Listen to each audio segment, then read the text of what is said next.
burden, adequate laws on financial disclosure, conflict of interest, prevention and access to information, legal protection for whistleblowers, journalists, and investigators, and so on. So those that the CPI that does not capture are citizens' perception or experience on corruption. So, for example, in the case like individuals, like all of us, the Rakyat or the general public, this doesn't capture our own experience when we come across a situation of where corruption is involved or bribery is involved. That doesn't take into account in this survey. This survey is mainly focused on public sector corruption. The views, the perception of business people when they deal with the public sector. So it also doesn't capture tax fraud, illicit financial flows, or those enablers of corruption, like the middle people who are involved, or money laundering, or any type of private sector corruption. That is not captured in the CPI, or informal economies or and markets. Now, as I mentioned to you earlier, there are 13 different sources where these are all secondary data. So what Transparency International does, they gather all this information from these different sources, and then they put them together. So among the 13 of them are shown on the screen. This includes the World Economic Forum, what you call World Justice Project Goal, Variety of Democracy, and so on. So it covers a wide area.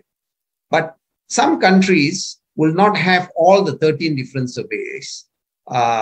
Maybe some will have maybe 8, maybe 9, and so on. But the condition for any country to be entered into the CPI yearly is minimum 3 data sources are required. Now, what are the steps, the methodology that is used? There are generally 4 different steps. So first you select the data sources, all right, like what I've shown you just now. They do a rescaling and standardize the data sources. Now, why do we do rescaling? It's because different surveys, they may use a different unit of measure. I mean, for example, they may use a Likert scale of 1 to 5, or some may use 1 to 7, or some may use 0 to 100. So you cannot straight away take those information and calculate and come to a conclusion what is the score for every country. So you got to do a rescaling, and then we calculate the average, and of course we report the uncertainty of each of these scores. So there are 4 steps involved in this. So basically what it does is, so if you have, finally, when you have the score, a low number will show that it is highly corrupt, and a high number will show as very, very clean. So if a country gets a very high score, say close to 100, then it's considered very clean. And if it is close to 1 or 0, then it is considered to be highly corrupt. So what they basically do is they standardize the original data to Z scores, and they standardize the data to 0 to 100, right? And then, so that's how it is done. Okay, so as I mentioned to you, for any country to qualify into the CPI, the minimum requirement is 3 data sources for each country. So like in some years, you will not find like a country like Brunei in the CPI index. That's the reason, because the reason is because they have less than 3 different data sources. All right, so we take a simple average of those scores, and of course each of the score is accompanied by a confidence interval and standard error. All right, now the CPI calculations have been audited by the European Commission for Joint Research Center, and the Corruption Perception Index, besides being appealing for reasons of transparency and replicability, is also conceptually and statistically coherent with a balanced structure. So in other words, the CPI is not dominated by any individual sources. So that's why it's being audited by the European Commission Joint Research Center. Now, the different sources, as I mentioned earlier, the World Bank's and the variety of democracy, Freedom House, the Economics Intelligence Unit, etc. So what makes it a valid source is that its methodologically reliability is high, and the institution is of high reputation. There is a consensual alignment of the data, cross-country comparability, you can compare, and there is a multi-year data is available every year. Okay, why it is still very relevant, the CPI? Number one, it is, of course, the coverage. The CPI covers more countries than any individual sources alone. As I mentioned to you, 180 over countries are covered in this survey. So statistically, they are reliable. The CPI is better than the sum of its parts as it compensates for the eventual errors among sources by taking average of at least 3 different sources and as many as 30. In terms of precision, the CPI scale of 0 to 100 introduces more precision in comparison to other sources that may have a scales of 1 to 5 or 1 to 7. In terms of neutrality, the CPI reconciles different viewpoints on the issue of public sector corruption, and it is also neutral when handling different political regimes. So you can see this map here for 2021.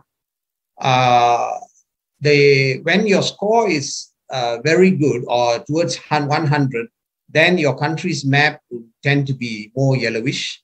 And as it gets poorer, your score gets poorer, you get slowly moving to orange, light orange, and then it becomes dark red. You can see from here, most of the countries who are doing very well are the European countries, Western European countries, and also the Scandinavian countries especially. And now you can see Norway, Denmark, and so on, they're doing well. Of course, in the Asia Pacific region, you have New Zealand, who is also doing quite well. Now, some of the key global highlights for 2021.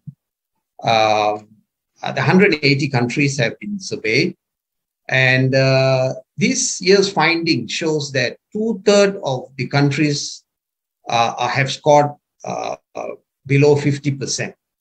That means below 50 points. And the average score globally is only 43 out of 100. So generally, you can see throughout the world, it's a big challenge when it comes to corruption. And you can see 2/3 of the countries are below 50 points.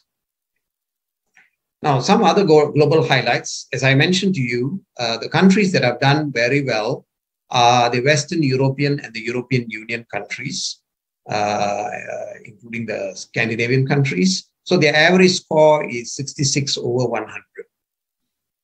The worst ones in Sub-Saharan Africa, the average score is 33 over 100.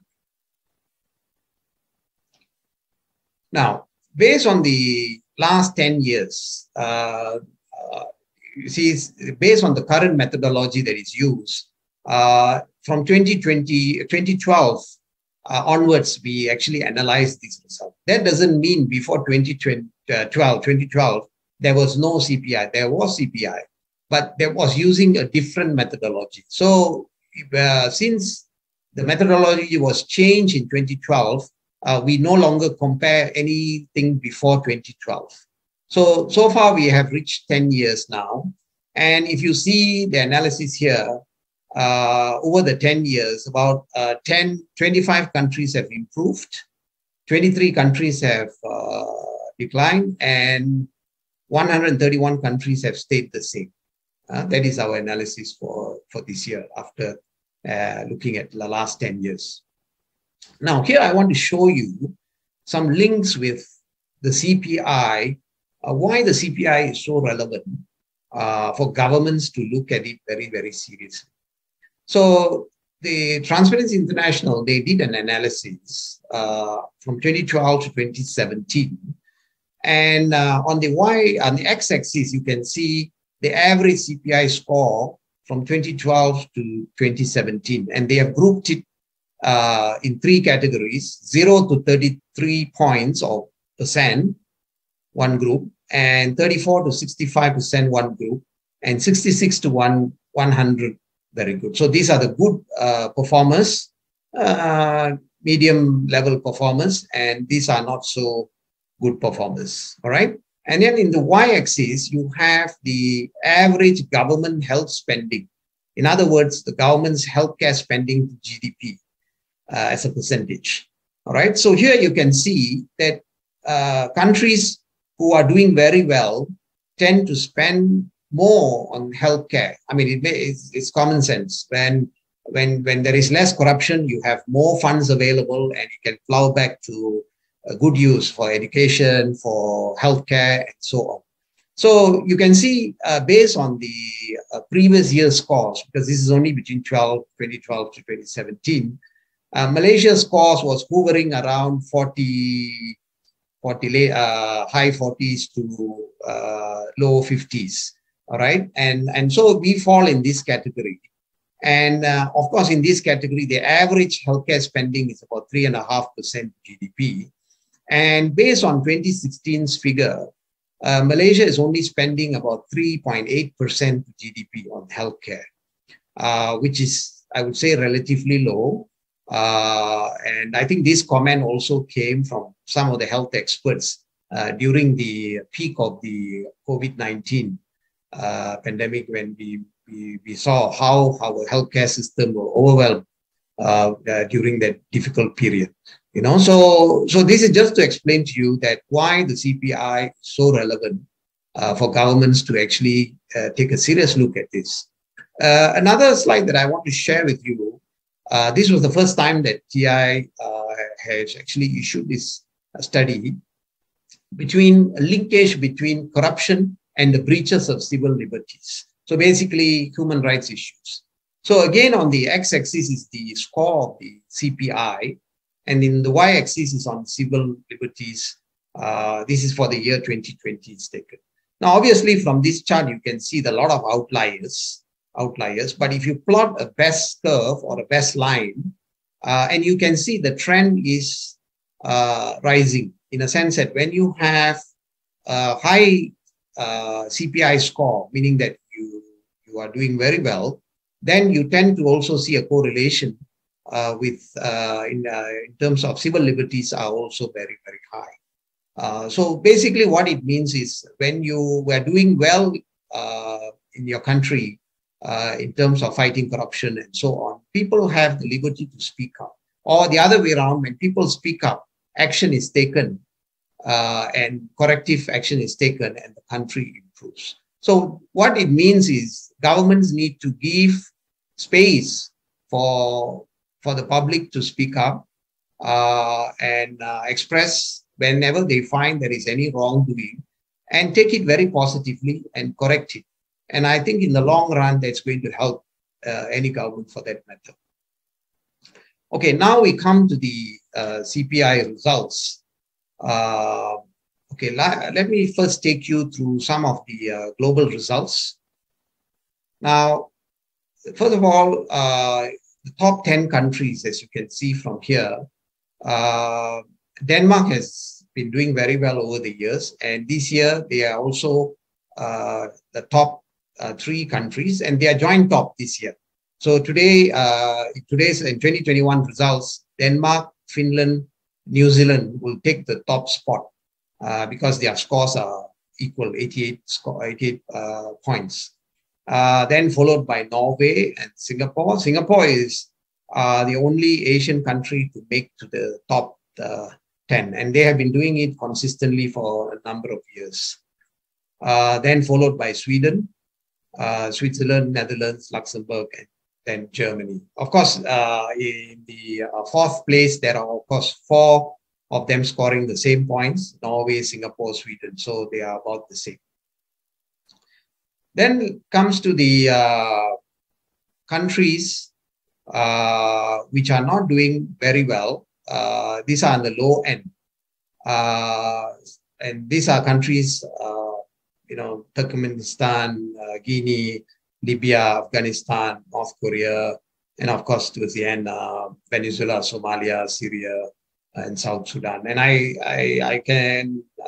we can understand that, especially countries like Venezuela, Somalia, Syria, when there is a lot of corruption, you can see economically the country is also not doing well. And of course, countries like Somalia, Syria, total lawlessness. There's been war and things like that, right? So let's come to some of the regional highlights. So in Asia Pacific, 31 countries has been assessed. And as you can see, in Asia Pacific, New Zealand also come into the assessment, and they have done very well. As we saw earlier, New Zealand is the top country, and Singapore also did very well, 85 points, and also Hong Kong. So these three countries have sort of like helped to pull up the score for Asia Pacific.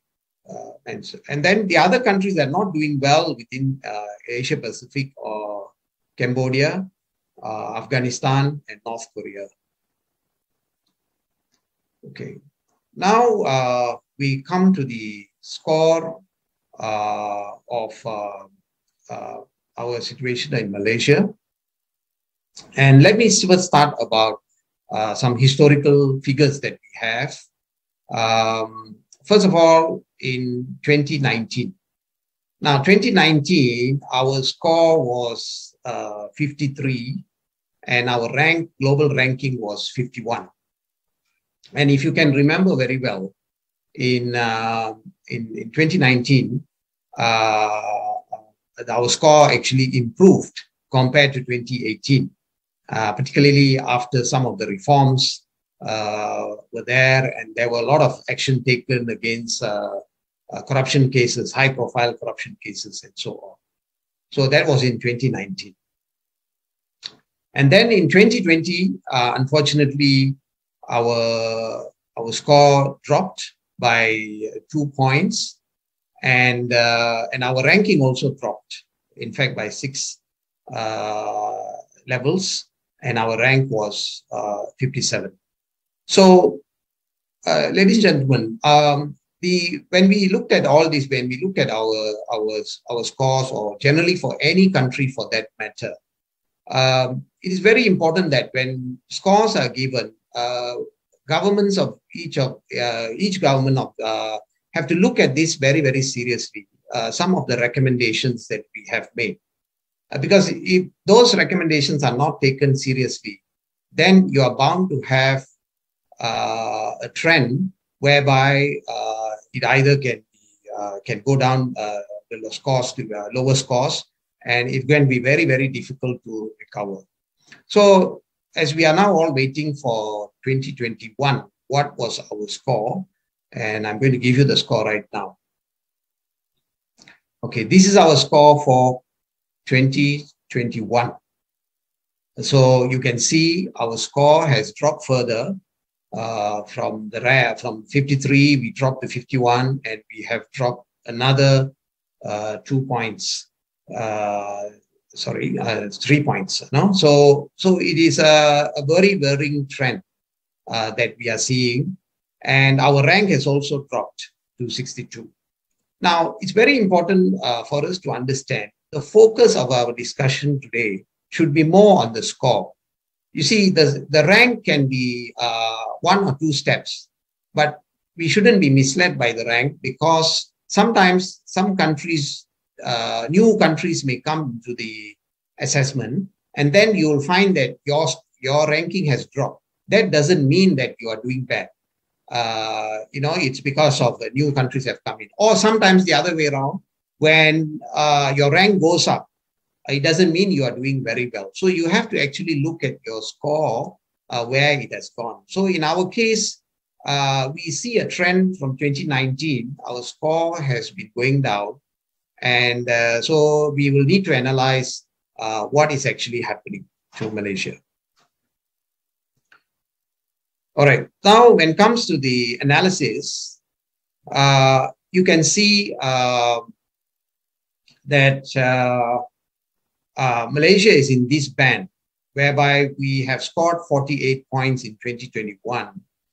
And if you look at this CPI barometer, we are moving in the direction towards a lower score, which is not very good. We should be moving in the other direction. So you can see from 2021, we have dropped 5 points in 3 years. So from 2019 until 2021, we have dropped 5 points. Now, some may say, oh, only 5 points. No, actually, the 5 points is very, very serious. It's very, very significant when we have a 5-point drop. So this is something that we need to look at very seriously, and let's analyze them. Now, what were the sources used for Malaysia? Remember, just now I mentioned that there are 13 different sources, but it can vary from country to country. So in Malaysia's case, there were 9 different sources that were used to come to these results. So you can see between 2020 and 2021, several of the assessments, you can see the scores have actually dropped. Some actually have remained the same, and some have actually dropped. One important point that I need to explain to you is, out of these 9 different sources, there are some sources, because the CPI is done over, is rolled over 2 years. So some of the data that is picked up here could be 2021 as well as some from 2020. So depending on in the particular survey. So you can see some have actually dropped and some have stayed stagnant, and except for one that has just shown a slight improvement. All right. So the total score for Malaysia 2021 is 436 compared to 462, and on an aggregate basis, it is 48 points compared to 51 points in 2020. So we have dropped by 3 points. Now we make an analysis of among ASEAN countries, and let's see how we have fared compared to other countries. Now, Singapore, in terms of score, they are the same, no change, 85 points, but their ranking has dropped by 1. Remember, I have mentioned that rank sometimes can be misleading. So in the case of Singapore, their status quo with 85 points, but the rank dropped by 1. That's because there was another country who came and scored the same points with them. So that is the reason why the rank has actually dropped, because another country has actually taken that place. All right. Now you also see Brunei is not there in 2021. Now that is because there were only less than 2 sources used for Brunei. So Brunei did not qualify for the year's assessment. Of course, then we see for Malaysia, we have dropped both in terms of our score and our rank. Now, Indonesia, overall, their score is much lower than Malaysia. Rank-wise also, they are much lower, they're much higher than Malaysia. But they are showing signs of improvement. You can see they have gone up by 1 point in terms of score. But in terms of rank, they have jumped up by at least 6 steps and so on. Thailand is not doing well. They have dropped by 1 point. Philippines are also not doing well. They've dropped by 1 point. Vietnam is picking up. They have got 39 points. Myanmar, status quo. Laos, slight improvement. And also Cambodia, 23, slight improvement.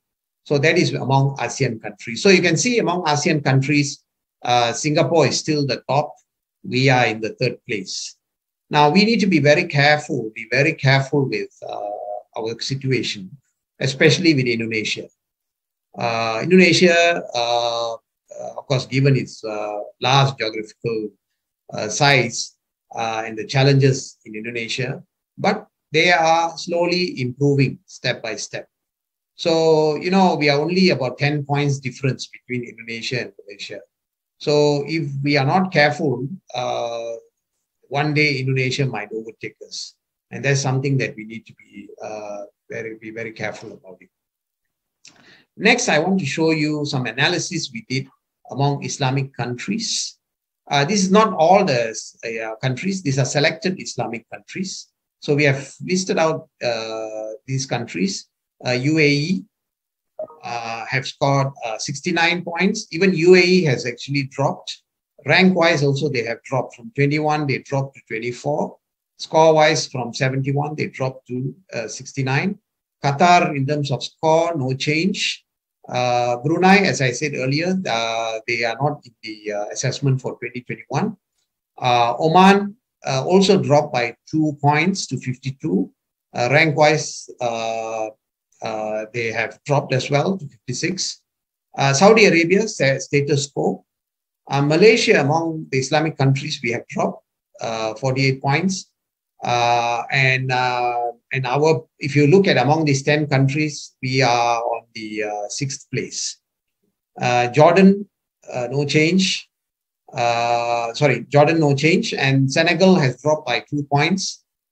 Tunisia, no change. Maldives, 40. Now, my comment on among Islamic countries, again, we have to be very concerned, because with a Muslim majority in this country, it is very important that, we should set an example for many other countries. So it is our hope that, with reforms coming through, we can improve our scores. We should be aiming as an Islamic country to be on the level like Qatar and UAE. That means our score, we should actually bump it up to around 60 plus to reach at that level. In fact, Qatar and UAE are quite high in the ranking. Their position is around the 30s. So that is what, for a start, we should be aiming for. And of course, we can improve after that. So this is very important that for us to know that being an Islamic country, we really have to take this very seriously and improve our scores. Now, this is a chart which I show yearly. And just to backtrack from 2012, some of the historical issues that we need to discuss. If you all recall, in 2014, when a 1 MDB issue surfaced, our score from 52 started to go down, and from 50, 49, and it went down until 2018. In 2018, we had the GE14, and you can see the scores rebounded to 53. And that's mainly because after GE14, there were a lot of reforms that were proposed, and there were a lot of high-profile cases people who are high-profile cases, they were charged in court, and cases were going and so on. And then at that year, especially in 2019, the National Anti-Corruption Plan was launched. And this was something good. And I have said it even before. The NACP is something that all of us as Malaysians, we should be very proud of, because this was put up together by the civil societies, by the government servants, by academics. They spent a lot of time on this. I myself personally were involved in some way. And we are one of the, I'm not wrong, perhaps we are the only country that have a 5-year concrete plan, what we want to do to fight corruption. So this is something very good. But however, whatever good plans we have, if we don't have good implementation, then we are not going to see the results. And unfortunately, I think that is what we are facing today. And that's something that we need to keep in mind. How do we save this NACP and to make good use of it and leverage on this and make a turnaround? And then as we all know, in 2020, there was a change of government. And then followed by another change of government in 2021. So you can see the trend that is taking us is in a downtrend.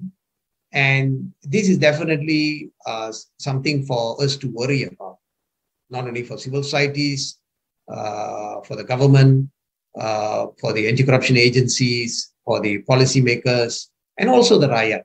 As Rakyat, we must be worried of what is the trend that is taking us. So we must do something about it. Okay. Now, some of the positive developments, let me start with something positive before we talk about the possible reasons why our scores are going down.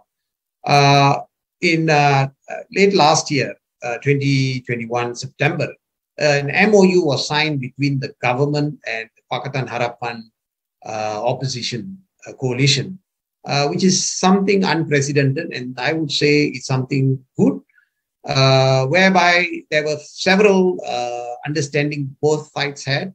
And one of the things was to reduce the minimum voting age. This is the 18-year-olds to vote, and automatic voter registration. And then they had this Malaysia Agreement 63, which also went through.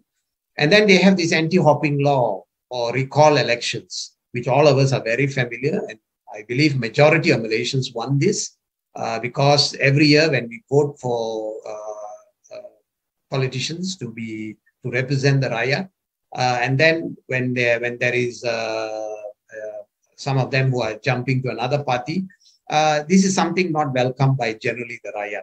So this is something that is a work in progress, and I think the government and the opposition are working together very hard to get this through in the coming parliament sitting in February. And then parliamentary reforms. This is another in the agenda that is still work in progress. And then limiting the tenure of the Prime Minister to 10 years maximum. And the other thing is the judicial independence on corruption cases. So these are some positive developments that we have seen. And I congratulate both the government under the leadership of the Prime Minister and also the opposition leader to have that maturity to come to this agreement, which is very, very positive. In terms of why our scores have regressed, let's look at that one by one. Institutional reforms have stalled. Last four governments, and this including the Barisan Nasional government, the Pakatan Harapan government, the Perikatan Nasional, and the current government, they lacked political will to table the political financing bill. As a result, money politics is still rampant, and both during election and this is like a scheme of corruption. Proposed IPCMC bill, as you all know, RCI was done in 2015, particularly on the concern of the high number of custodial deaths and so on. But unfortunately, it was revised to a watered-down version called the IPCC bill.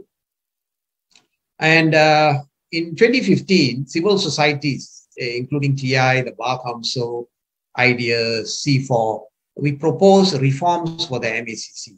But unfortunately, this has not taken place. And the other reason is the acquittal, possible reason is the acquittal and discharge not amounting to acquittal of some high-profile personalities in several corruption cases, and with very little clarification from the AG's chambers. So this possibly could have given a negative perception among the respondents. There's still no closure yet on the two high-impact cases, the SRC and 1MDB. Suspension of parliament during MCO.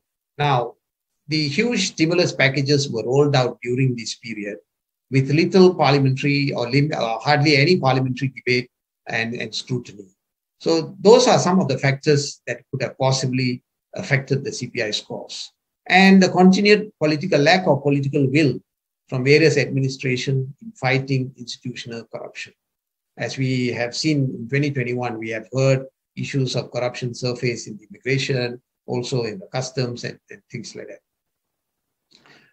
Appointment of politicians without experience to head GLCs and government-linked companies. Limited progress on public update on some high-profile cases. Now, on the case of Wang Kalian, many of you remember, it was a human trafficking case. An RCI was done, but it was never disclosed to the general public until today. The other case is the Saba water corruption case. If you all remember, there were huge amount of jewelries and actually hard cash were found in cabinets and so on. in that particular case. And we know that some have been charged, and there were some forfeiture of those amount of money involved and so on. But I think what the public really need is from time to time updates.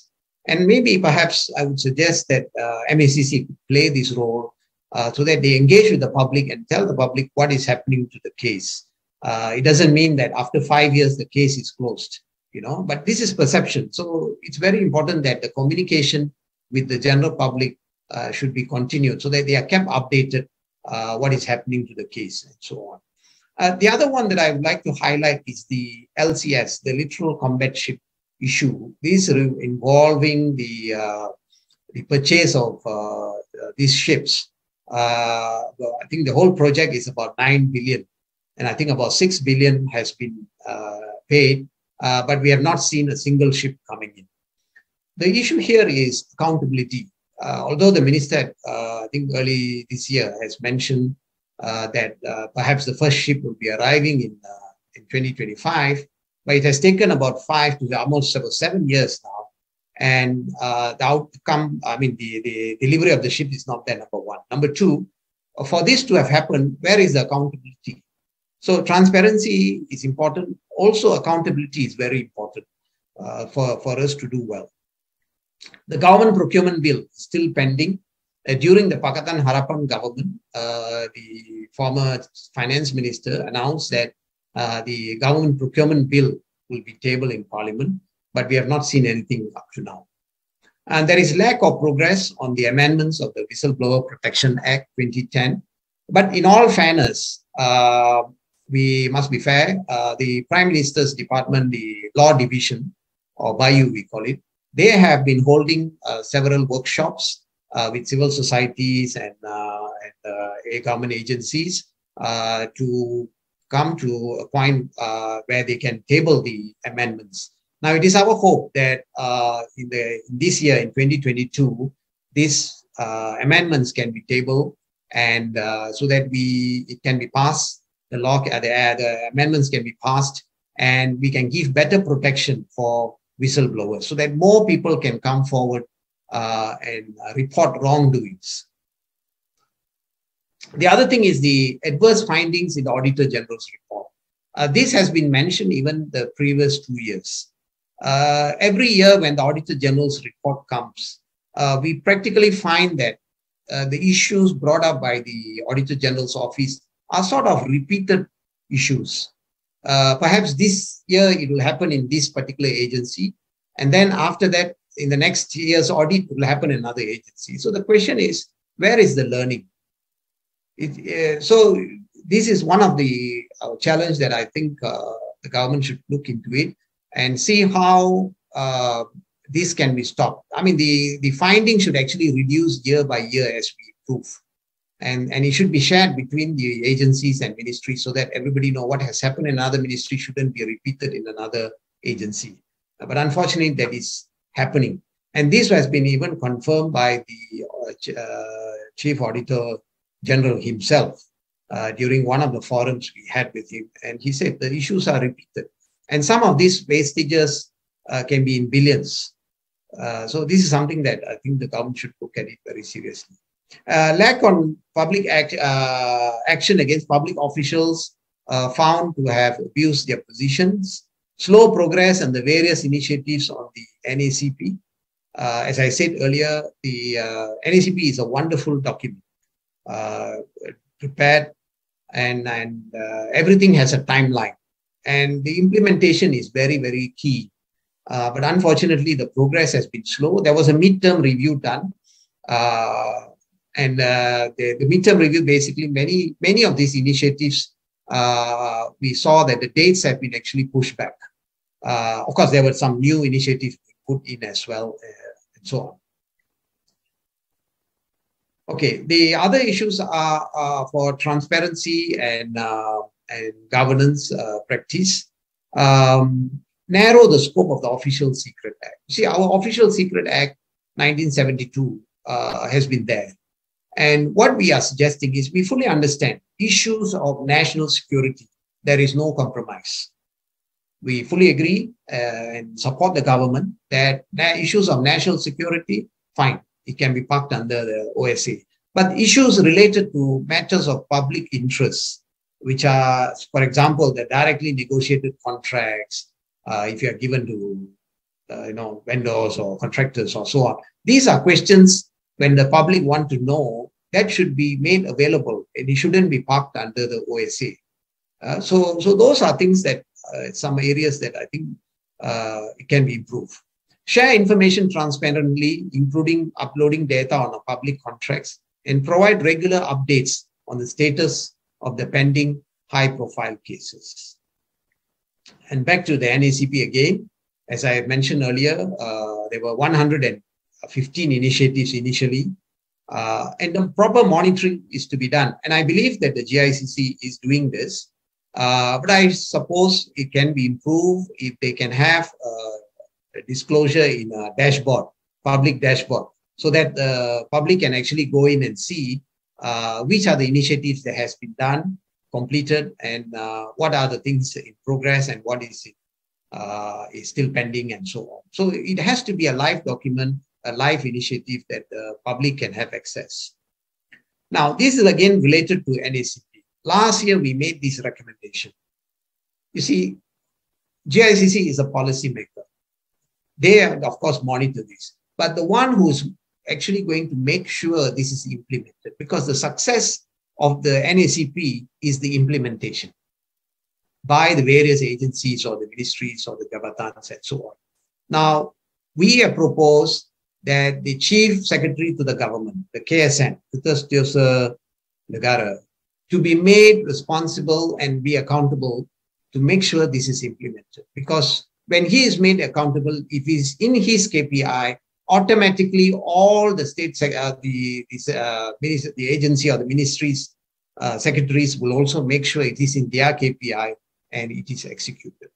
This is a recommendation we made last year, but we did not see much progress on this. So I hope the government will look into this again this year. We have recommended that the International Standards of Integrity Pact is adopted. In fact, it is in the NACP, item 3.13, that they have to comply with the Integrity Pact international standards. But I saw a recent circular. I presume it will be implemented in April.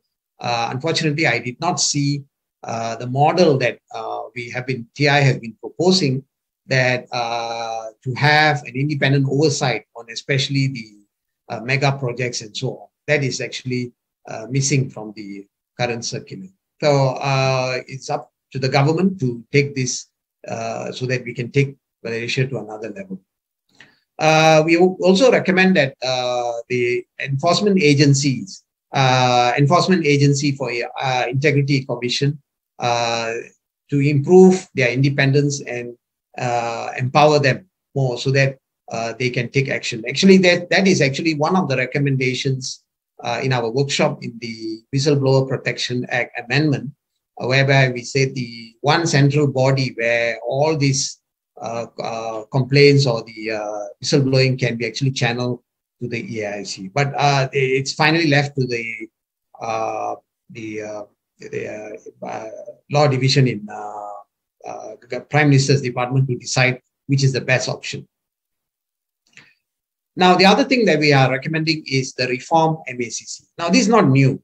In 2015, as I mentioned earlier, civil societies, we have actually pushed for this.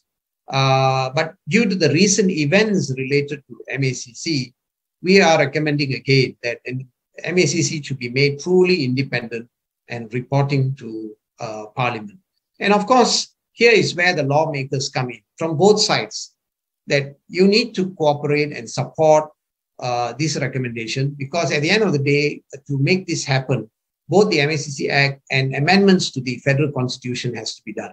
Now, this will require 2/3 majority. And that is why both sides of the political divide should actually support this. As I said, amend the Whistleblower Protection Act to provide a wider reporting channel for the public and strengthen the protection for whistleblowers. Asset declaration. This is another issue, especially among politicians and high-ranking officials. It started during the 2018-2019 when the PH government were in power. But that was only those who were in power actually declared their assets. The opposition did not declare their assets. But later when they came to power, they'd also declared their assets. But these assets were declared for a period of 3 months. If you look at the MACC's portal, it's available. But after that, it is removed. So our recommendation is to have a law to compel all politicians and high-ranking public officials to declare their assets. Reduce large off-budget projects that use public funds, and mandate that they have publicly disclosed cost-benefit reports and require parliamentary approval before commencing.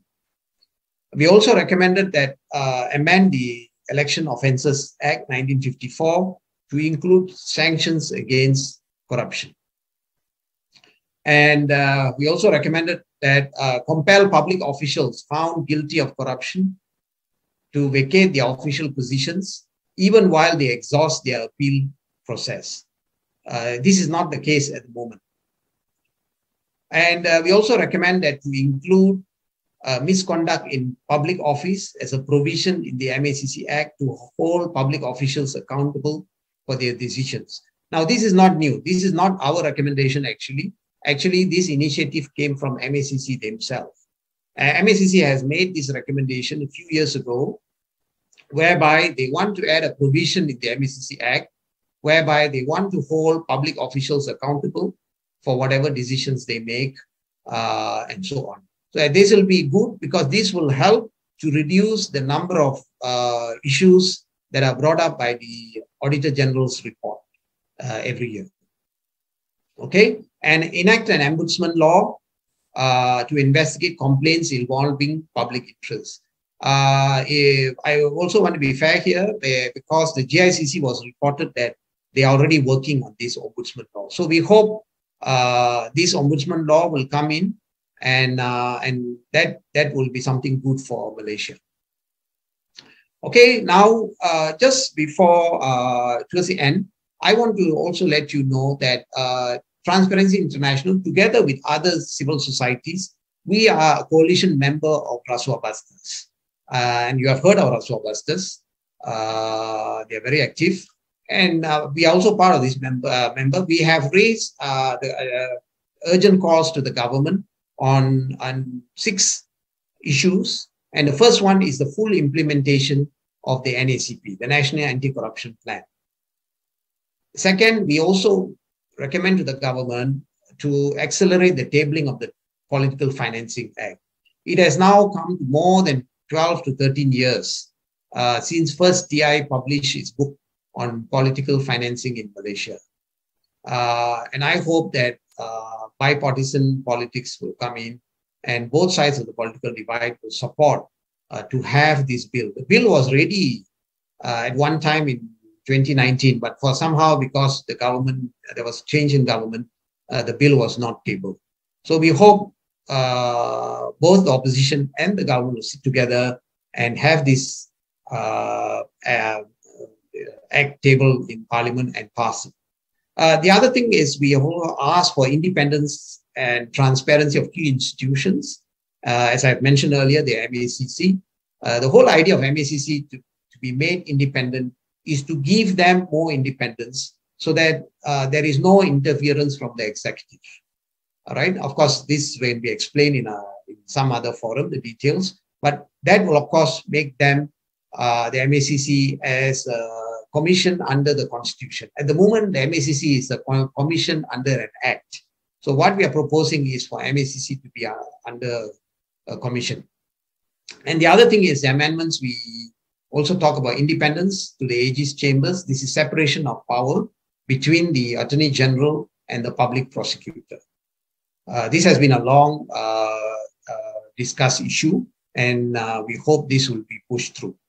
The other one is the anti-hopping law, or we call, or recall elections. This is to stop party hopping.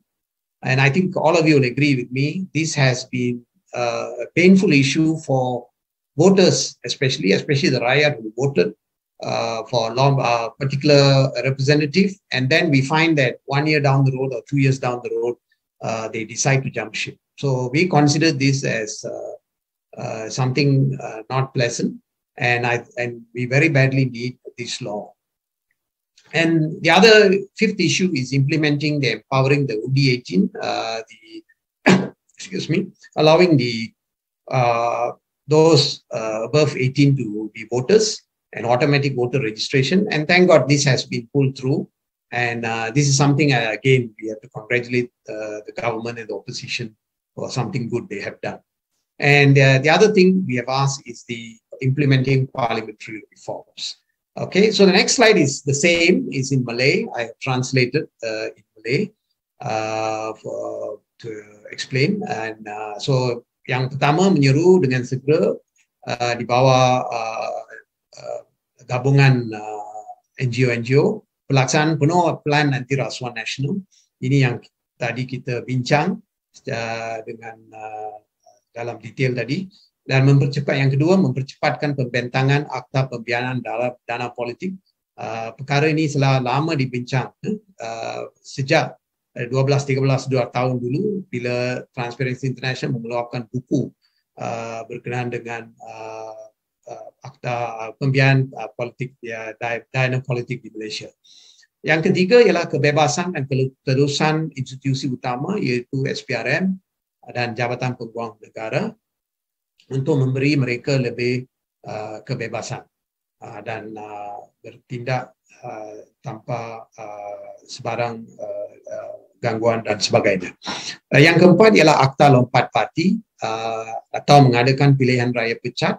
Ini satu perkara yang saya rasa rakyat semua setuju dengan saya, sebab ini satu isu yang kita perhatikan selepas mereka calon dan menang pilihan raya, tetapi lepas dalam tempoh setahun, 2 tahun mereka lompat parti. Jadi ini sesuatu yang amat diperlukan. Yang kelima ialah pelaksanaan dan pemerkasaan undi 18. Alhamdulillah ini sudah pun selesai, dan dalam pilihan raya yang akan datang mereka yang berumur 18 ke atas boleh mengundi. Yang seterusnya ialah nombor 6, melaksanakan reformasi parlimen. Okey, jadi ini secara ringkas score, all the scores of by the countries, and you can see Malaysia is at 48 points. I'm not showing the rank, I'm showing the score because the score is more relevant. And you can see that we are behind some of even the African countries, countries like Botswana, we are even behind Rwanda, and even Saudi Arabia and so on. So we need to seriously take stock of our position. We need to figure out what actually have gone wrong. We have shown you a list of recommendations.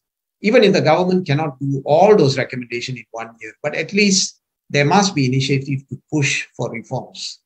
Only then we can see improvement in the CPI scores in the following years. All right, and this is for the other countries that we have.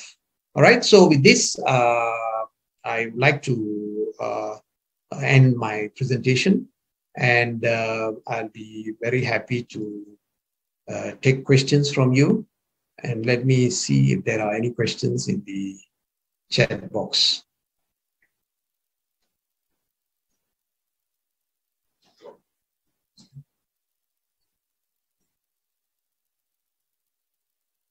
Okay, there's one question here. How can the public help push reforms for better civil liberty rights, especially rights to freedom of information and freedom of speech? In your opinion, would it help for the public to play an oversight role? Yes. You see, not only for freedom of civil liberties and also freedom of information, but also for other areas. The public need to play their part. Now, coming to this freedom of information, of course, every government have a stand, and they will like to use, like what happened like last week, for example, there was a peaceful assembly taking place in Kuala Lumpur. But you see the action by I'm not saying the government's action is wrong or right, but what I'm saying is as long as it is a very peaceful assembly and they want to make their point, it is important to give them space, to allow them to speak up and let them tell what they want to actually do. So I think public can play a part by not necessarily by only just protesting, but also to communicate through social media and so on to the government to slowly open up. I think we have seen reforms over the years. I mean, if you compare 10, 15 years ago and what we have today, there's much more freedom to speak compared to what it was before. I mean, before we had the ISA and so on, which was abolished and so on. Of course, there are other laws still there, the Sedition Act and things like that. So I would say that the public can play a bigger role through social media. But of course, when we go through social media, we need to be very careful. We should not accuse anybody for anything, but actually engage with the government, just like what we are doing as civil society. For example, Transparency International, we don't go through confrontational way. We engage with the government. If we don't agree with the government on any issues, we will always go and talk to the government and make proposals. Like, for example, the amendment, to reform MACC, for example. Even though it was an issue that we actually proposed in 2015, we will continue to do that. In fact, we are at the moment trying to work with the various policymakers and perhaps we even will meet politicians to talk to them and explain to them why this will be good for the country. So such kind of engagement is something we will do. So public should also participate and give up the various proposals. You have the various means of voicing out, and today you can see any issue that comes up, and public opinion is very important. And so social media could be one avenue that you can play a role. And of course, the other question that just let me answer the second part. Nick has asked a question. In your opinion, would it help for the public to play an oversight role? Of course, this is what the Rakyat should be doing. You should be the ears and eyes for us. I mean, for everybody, not only civil societies, but also the general public. If you know of any wrongdoing, you should expose it. Of course, if you want, like as a whistleblower, you want a protection, you got to work within the boundary of the law. For example, under the current Whistleblower Protection Act, you have 7 agencies, and if you want protection, you got to approach them, and then they will assess your case and give you the protection. So that's how it is. So, but I fully agree that the public has to play a part in this. Okay, so that is, and I have another question here. From Andrew, under the current MACC Act, there is a committee made up of MPs to perform some political oversight of the MACC. What has happened to this? How effective has this committee been? Well, I mean, the recent episode, as it's all in the media and so on. There are various committees. There are 3 committees under the Act, and there are another 2 more committees through administration. They can appoint these committees, but they don't have any investigation power, as you all know. So they are supposed to have the oversight to what is the role of the MACC and so on. So your question is, what has happened to this? I think it's everybody's knowledge that we still have the committee in existence. How effective is this is for the government to actually assess. I mean, we all can have our own opinions. Public can have our own opinions. Individuals, we can have our own opinions, whether they are effective or not based on what is happening. But I think the government can actually relook at this, how to strengthen them and how to maybe empower them and so on. So that's what I feel. In my view, the committees are there but I think they can be improved. And this is something the government can seriously look at. All right, so those were the two questions. Are there any other questions?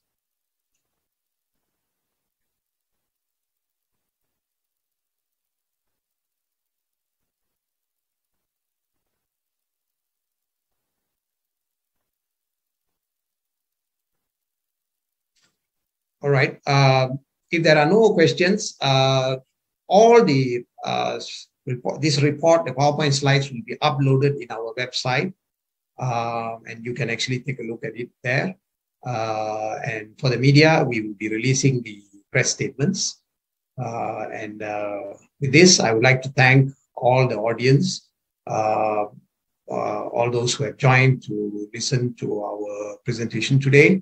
And last but not least, I would like to appeal to generally to all the rakyat of Malaysia that we have a role to play. We have the government one side.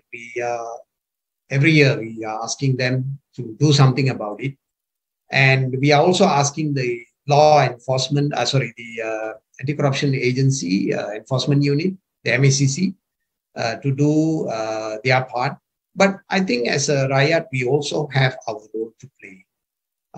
The score that you saw, 48, and the trend that we are taking is a very dangerous trend. If we don't improve and make a turnaround, it's going to be very difficult for Malaysia. So I really appeal to not only the government, to other civil societies, and also to the enforcement agencies, policymakers. But most important is the rakyat ourselves. We have to play our part and go and say no to corruption. We need to make our country known for its integrity and not for corruption. So with this, I want to thank all of you again for your time and patience. And with this, thank you very much. Wabillahi wa taufiq wal hidayah. Assalamu alaikum wa rahmatullahi wa barakatuh.